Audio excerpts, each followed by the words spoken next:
جب وہ اللہ کا پاک صاف بندہ بن جاتا ہے، اپنی پوری آزادی کے باوجود وہ کام کرتا ہے جو فرشتے کرتے ہیں، اللہ کی عبادت کرتا ہے، وہ پھر فرشتوں سے بڑھ جاتا ہے، اس کا درجہ فرشتوں سے اونچا ہے۔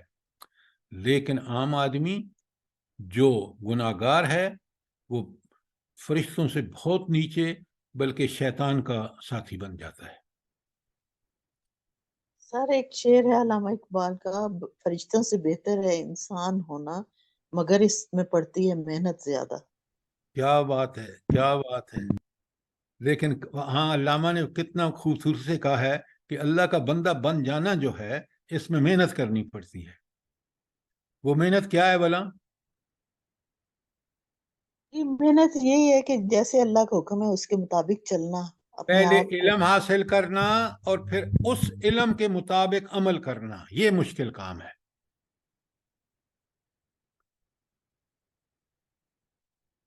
اچھا، پھر آگے سنیں، وَلَا أَقُولُ لِلَّذِينَ تَزْدَرِي أَعْيُنُكُمْ، نہ میں یہ کہتا ہوں کہ تمہاری آنکھیں جن کو حقیر سمجھتی ہیں، لَن يُؤْتِيَهُمُ اللَّهُ خَيْرًا، کہ اللہ ان کو کوئی خیر ہرگز نہیں دے گا۔ یہ میں نہیں کہتا۔ کیوں؟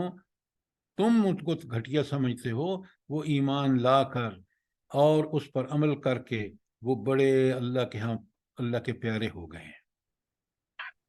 تو تمہاری طرح جو تم کہتے ہو نا کہ یہ بڑے حقیر لوگ ہیں، گھٹیا لوگ ہیں، یہ میں نہیں کہوں گا۔ اللہ عالم فی نفوسہم، اللہ تعالیٰ ہی جانتے ہیں کہ ان کے دلوں میں کیا ہے۔ بڑی اہم بات ہے، آپ اس کو ثواب کے لیے نہ پڑھیں، اس میں اللہ تعالیٰ نبی فرما رہے ہیں کہ ان کے دل کا حال مجھے نہیں معلوم، اور یہ تو اللہ ہی جانتا ہے۔ سر اللہ عالم بما فی نفوس انفسہم، آپ نے بما نہیں پڑھا۔ ساری جی، جزاک اللہ۔ تو جو کچھ ان کے دلوں میں ہے اللہ خوب جانتا ہے۔ تو دلوں کی حال سوائے اللہ کے کوئی نہیں جانتا، یہ یاد رکھیں۔ یہ جو جہلا اور وہ لوگ ہیں دین بیزار، وہ سمجھتے ہیں کہ یہ صاحب بھی میرے دل کا حال جانتے ہیں، وہ بھی جانتے ہیں۔ یا خود آپ نبی پڑھ رہے ہیں، ذرا آیت کو اس پہ غور کیجئے کہ اللہ کے نبی نوح علیہ السلام 900 سال تک تبلیغ کی ہے، اور اللہ سے جب دعا مانگی ہے تو عذاب فوراً نازل ہوا ہے۔ بڑے جلیل القدر انبیاء میں سے ہیں، اولو العزم انبیاء میں سے ہیں، وہ کہہ رہے ہیں کہ اللہ عالم بما فی انفسہم، جو ان کے دلوں میں ہے وہ صرف اللہ جانتا ہے۔ انی اذا لمن الظالمین، اور اگر اب میں ان کو اپنے سے دور ہانک دوں گا تو میں بڑے ظالموں میں سے ہوں گا۔ تو گویا یہاں بڑی بات کلیئر ہے۔ آیت کو پوری طرح غور و غوض کر رہے ہیں تو پھر سمجھ آتی ہے کہ نیک لوگوں کو دور کرنا اپنے سے یہ ظلم کا کام ہے۔ اس لیے اللہ تعالیٰ نے کہا ہے کہ کونوا مع الصادقین، وہ لوگ جو دل و جان سے، دل سے، عمل سے، ہر طرح اللہ کے دین کی تصدیق کرتے ہیں، ان کے ساتھ رہو تاکہ تمہیں بھی یہ موٹیویشن ملے، تمہیں بھی اس کی رغبت ہو، تمہیں بھی اس کی ارج ہو۔ تو آپ دیکھ رہے ہیں اس ایک واقعے میں کس قدر نصیحتوں کا مجموعہ ہے۔ اچھا، اب آگے یہاں اگر کوئی سوال ہے تو کریں، ورنہ آگے کی آیت بالکل جوڑے رکھیں اور سمجھیں رہتے چلیں۔ اب جب کسی ایسے جاہل کو جو متکبر ہوتا ہے، اچھا غرور کس کا ہوتا ہے؟ دولت کا، مال کا، اولاد کا، گمراہی کا، اور یہ تو کوئی اچھی چیز ہے ہی نہیں، یہی تو اللہ کے ہاں ہلاکت کا سبب بنتی ہیں، یہ جب بندے کے اندر باتیں ہوتی ہیں تو اب وہ پھر جب اس کے پاس کوئی دلیل نہیں ہوتی نا، تو وہ نبی سے کیا کہتے ہیں؟ اچھا چلو ٹھیک ہے، اگر تم ٹھیک ہو نا تو لے آؤ عذاب جس کا تم بتاتے ہو، یہ جو تم نذیر و مبین بنے بیٹھے ہو، اپنے آپ کو نعوذ باللہ کہتے ہو اللہ نے تو لے آؤ عذاب جس کی تم دھمکی دے رہے ہو۔ بالکل وہی بات آگے کہتے ہیں، قالو تو ان سب نے گمراہوں نے کہا یا نوح، اے نوح علیہ السلام، قد جادلتنا، تم نے ہم سے بہت بحثیں کی، بہت جھگڑے کیے، فاکثرت جدالنا، اور اس میں بھی جھگڑوں میں بھی بڑی کثرت سے جھگڑے کیے، فاتنا لے آ تو بما تعدنا، جس کا تو ہم سے وعدہ کرتا ہے، ان کنت من الصادقین، اگر تم سچے ہو نا کہ عذاب آ رہا ہے لے آؤ عذاب۔ یہ دیکھیں، یہ گمراہی کی انتہا ہے، سرکشی اور بغاوت کی، کہ رب کو نہ ماننے کے بعد انسان رب کو چیلنج کر رہا ہے، حالانکہ اس کے پاس جو موجود ذرائع، وسائل، صلاحیتیں اس اللہ نے دی ہوئی ہیں۔ یہ اکڑ اس لیے رہا ہے کہ اللہ نے اس پر احسان کیے ہیں، وہ ان کے اعتراف کرنے کے بجائے وہ اللہ کو چیلنج کر رہا ہے۔ سر وہ معمولی بات سمجھتے تھے کہ ہم پہ عذاب نہیں آئے گا، یہ ایویں ہی کہہ رہا ہے۔ وہ نہیں، جب نبی کو جھوٹا کہہ دیا وہ مانتے ہی نہیں ہے کہ عذاب ہو سکتا ہے، لہذا وہ کہتے ہیں لے آ عذاب، جلدی کر۔ استغفر اللہ۔ یہ کتنی اللہ کی سرکشی اور بغاوت ہے، اور صرف انکار کرنے کے بعد یہ سب چیزیں جو ہیں انسان کے اندر خود بخود آ جاتی ہیں۔ جب وہ اللہ کے پیغام جو نبی لے کے آتا ہے اس کا انکار کرتا ہے، اگر دیکھیں نا، اگر اس کو مان لیتا ہے، ایمان لا کے عمل کرتا ہے تو امن میں ہو جاتا ہے۔ کیوں؟ امن اللہ کے پاس ہے، وہ اللہ کے امن میں آ گیا۔ یہ بدبخت ایک طرف اس بات کو حق بر حق ایبسولوٹ ٹروتھ کو مان نہیں رہا، اور دوسری طرف چیلنج کر رہا ہے اس اللہ تعالیٰ کو۔ اللہ فرماتے ہیں، سنیں جواب، سنیں ذرا غور سے۔ قال، نوح علیہ السلام نے کہا، انما یأتیکم بہ اللہ، اللہ یہ تمہارے لیے، انما سے بے شک اللہ تعالیٰ یہ تمہارے لیے لائے گا، انشاء، اگر اس نے چاہا۔ تو یہ عذاب آئے گا جب وہ رب چاہے گا جس کا تم انکار کر رہے ہو۔ وما انتم بموجزین، اور تم اللہ کو تو عاجز کر ہی نہیں سکتے، کوئی بھی اللہ کو عاجز نہیں کر سکتا۔ لہٰذا یہ جو تم چیلنج دے رہے ہو نا، وہ آئے گا، لیکن آئے گا اللہ کے حکم سے جب وہ چاہے گا، اور جب آ جائے گا کوئی اس کو روک سکتا ہی نہیں۔ کیوں؟ طاقت اور قدرت کا سرچشمہ یہ ہے۔ یہ صرف بدبخت اس لیے کہہ رہے ہیں کہ اللہ تعالیٰ ان کو مہلت دے رہا ہے۔ مہلت تو اللہ تعالیٰ اس لیے دے رہا ہے کہ یہ توبہ طائب ہو کر واپس آ جائیں، تاکہ ان کے گناہوں کو اللہ تعالیٰ معاف کر دے۔ لیکن یہ بدبخت اس مہلت سے ناجائز فائدہ اٹھاتے ہوئے انکار کر رہے ہیں۔ تو نبی کہہ رہا ہے کہ سنو، پھر جب رب چاہے گا اور یہ آ جائے گا نا عذاب تمہارے اوپر، کوئی ٹال نہیں سکے گا، کوئی اللہ تعالیٰ کو عاجز نہیں کر سکتا۔ اچھا، آیت 32 سر کوئی سوال؟ ساری ہم نے 33 کر لی ہے۔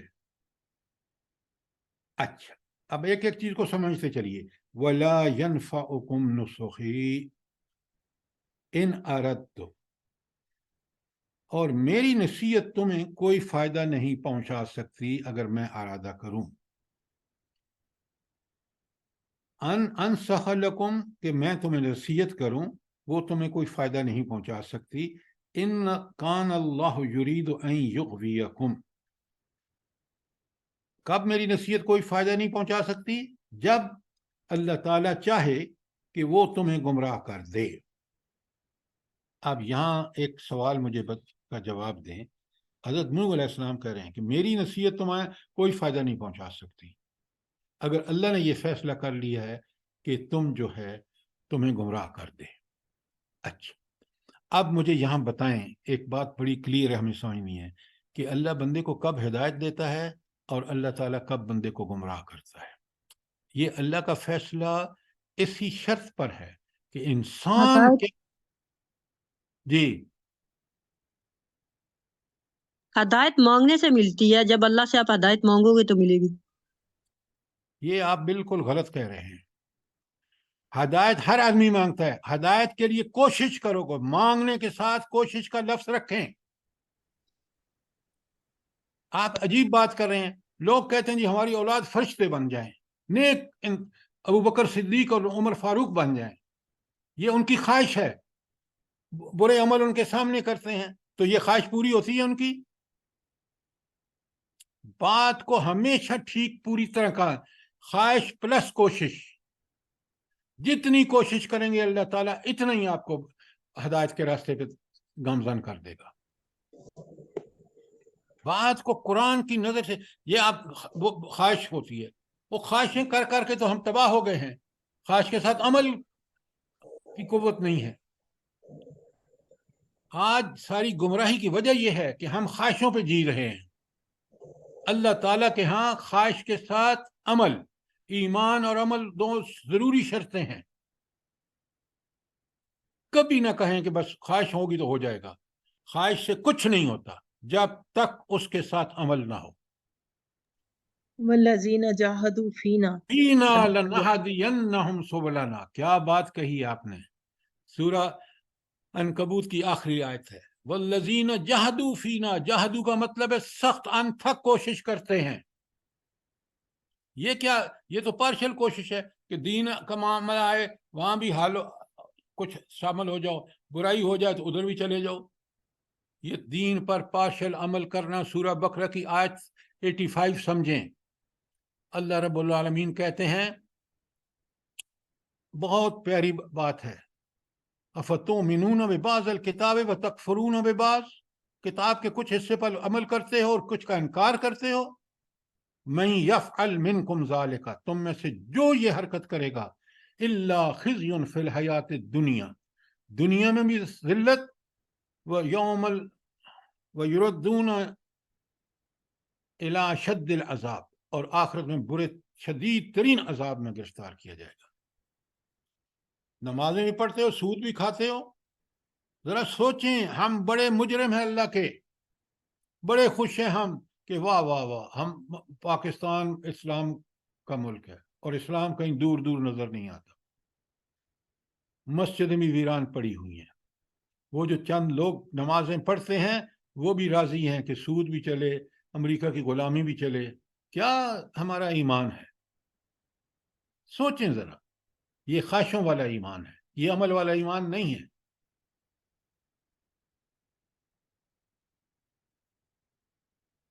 ہمیشہ ہم نے آیت کو صحیح مفہوم نہیں سمجھا, ادھر کا ادھر لگا دی, ادھر کا ادھر لگا دیا. تو اللہ تعالیٰ کا یہاں جو فیصلہ ہے کہ اگر اللہ تمہیں گمراہ کر دے تو ہدایت کی ہمیں سمجھ آ گئی. گمراہ کب ہوتا ہے آدمی؟ اب سنیں, وہ تھا نا ہدایت کہ سچی کوشش اور اس کے ساتھ جاہدو انتھک کوشش. جب یہ کریں گے, اللہ کا وعدہ ہے قرآن میں, والذین جاہدوا فینا لنہدینہم سبلنا. یہ تو ہو گیا ہدایت کا. اللہ کی مشیت, اللہ کی چاہت, اللہ کی اپروول آ جائے گی اور آپ نیک بن جائیں گے جب یہ دو کام کریں گے, سچی پکی خواہش اور اس کے لیے, اس کے حصول کے لیے پوری کوشش. اب آئیے, انسان کو اللہ گمراہ کب کر دیتا ہے اور پھر وہ ہدایت قبول نہیں کرتا. یہ جو یغویکم, کہ وہ تمہیں, اگر اللہ چاہے کہ تمہیں گمراہ کر دے تو یہ اس کو سمجھیں. ایسا نہیں ہے کہ اللہ تعالیٰ, کیونکہ یہ تو سارا تعلق بندے سے ہے اور بندے کے اسی رویے پر اللہ فیصلہ فرماتے ہیں. اب آئیے یغویکم. اچھا, ایک شخص جو ہے وہ ایک برائی کرتا ہے, اگر تو وہ سچی توبہ کر کے اپنی اصلاح کر دیتا ہے پھر بھی اللہ تعالیٰ اس کو گمراہ نہیں کرے گا.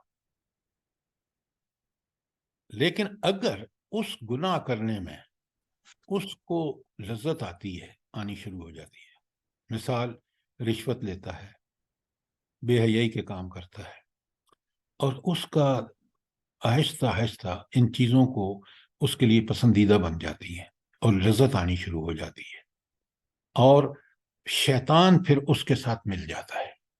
اس کی ان خواہشوں, بری خواہشوں کے ساتھ شیطان اس کو بڑا خوبصورت کر کے دکھاتا ہے. پھر وہ اور آگے چلتا ہے اور آگے چلتا ہے.